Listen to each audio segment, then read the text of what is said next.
Thank God you signed the contract kasi kung hindi ako papasok. That was like you eh. Yeah, you wouldn't have received the flowers from your Star Magic family.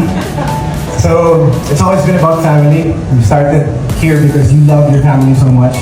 And I love that story that you just, wanted to become an artist. You're an artist. You wanted to become an actor. Sayang, you didn't want to be a singer. But you sing great.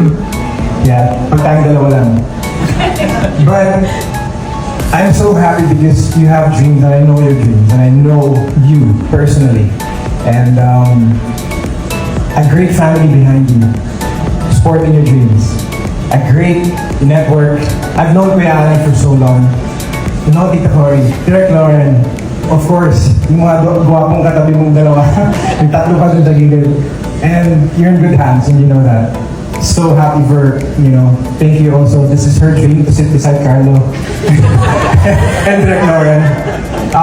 This is an amazing day for you and I know how much you wanted to seal the deal, to be a part of this family. So this partnership is going to be amazing and I look forward to your films, to your TV projects, and everything that you want to do. Have so much fun. I'm so proud of you. I love you. Yeah. First time may nagsabi sa'yo, I love you mo sa TV.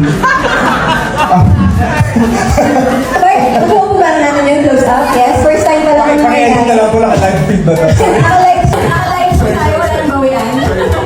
Anyway, thank you so much. Thank you very much. Once again, Mr. Jericho Rosales, everyone! On that note, ang swerte mo kasi I never had this eh.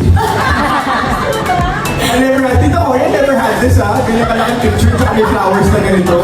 And Diego singing, but but it's okay, I'm a kapamilya forever, you know that.